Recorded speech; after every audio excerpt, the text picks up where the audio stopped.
Bonjour, heute sind wir in Cannes auf dem Festival der Yachten.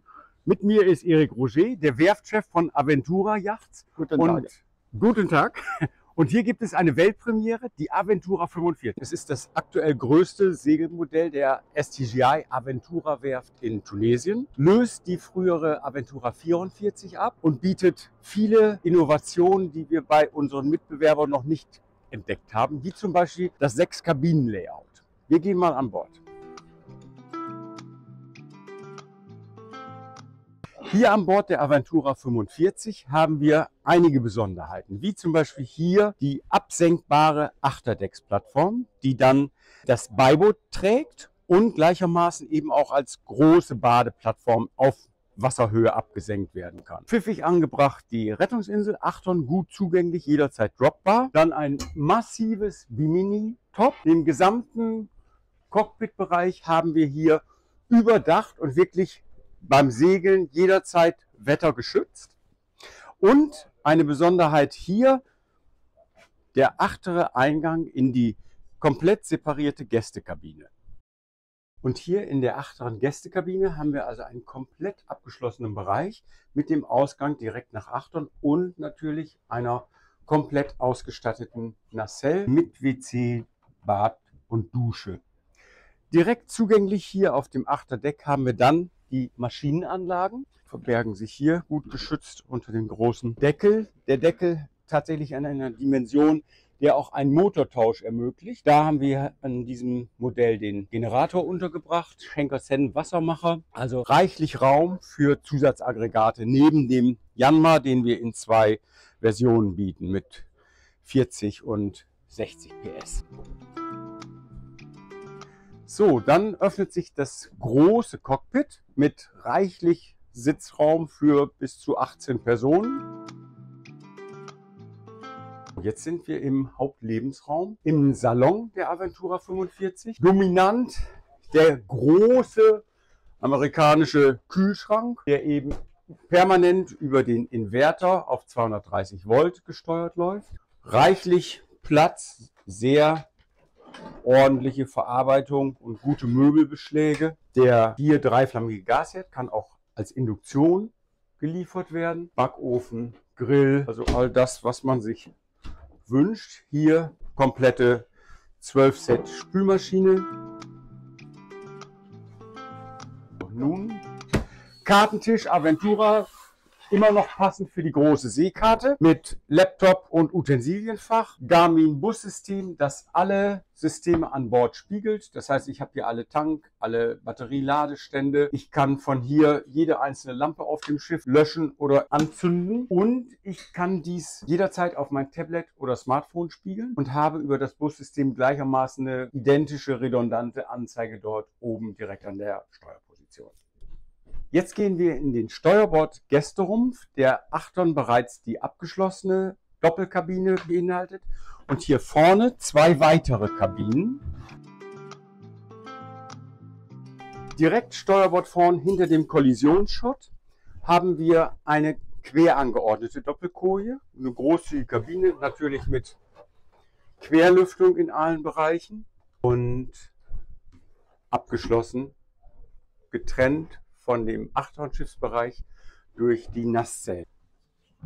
Hänglocker sind hier und dann vielleicht mal ein Blick ins Bad.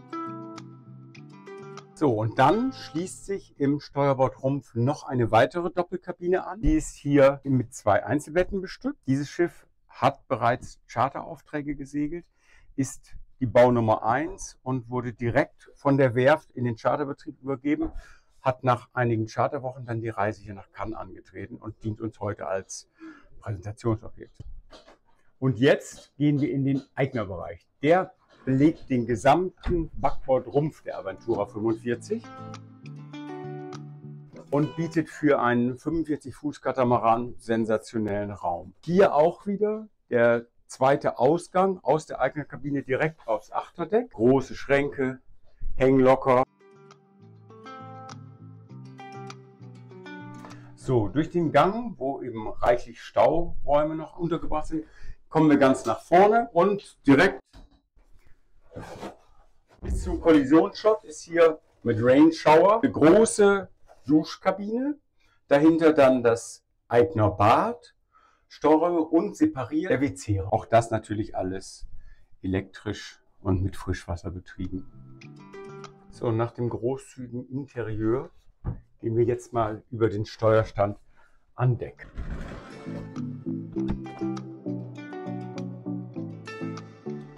Der Zugang zum Steuerstand ist sowohl über das Achterdeck als auch direkt aus dem Cockpit hier über die Teakholz-Treppe.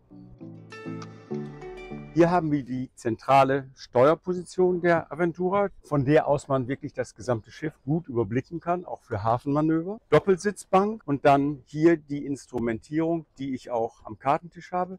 Hier mein großes Display, in diesem Fall mit Masthead-Kamera. Das heißt, ich habe wirklich das gesamte Schiff im Blick, kann von hier aus auch alle Segelmanöver.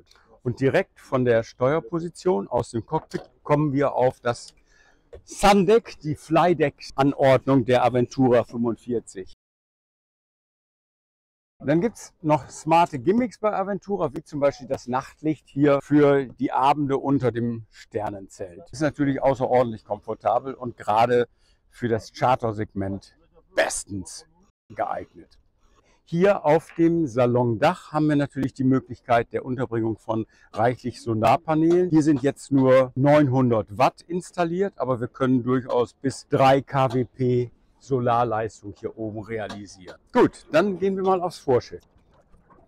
So, das ist jetzt das gesamte Vordeck-Setting mit großer Liege- bzw. Sitzgelegenheit hier, tiefer gesetzt. Man kann also wirklich herrlich auch auf dem Vordeck verlustieren. Trampoline, zentraler Compression Beam, auch mit Original Teakholz belegt. Und dann das klassische Setting. Wir haben also hier die Genua mit Selden-Furler und dann natürlich ein für Aventura typisch großes, leistungsstarkes Selden-Rig. 11 Ström-Segel und das Schiff hat neben dem enormen Raum und Komfortangebot extrem gute Segelleistung. Hier vorne haben wir dann nochmal komplett geschottet vor der Doppelkabine im Steuerbordrumpf die Segellast mit doppeltem Boden, darunter Kollisionscompartment, also eine Komplettschottung nochmal gegen Havarien mit Treibgut. Und was für mich das beeindruckend ist wirklich die Segelleistung der Aventura. Also wir haben einen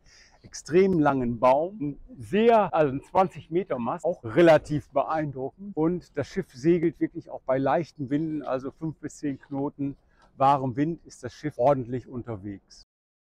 Ja, wenn weitere Informationen gewünscht sind, noch mehr als im Abspann dargestellt, dann kurze Kontaktaufnahme mit Cathay bitte. Wir vertreiben die Schiffe in Nordeuropa und machen das inzwischen seit vielen Jahren mit wachsendem Erfolg.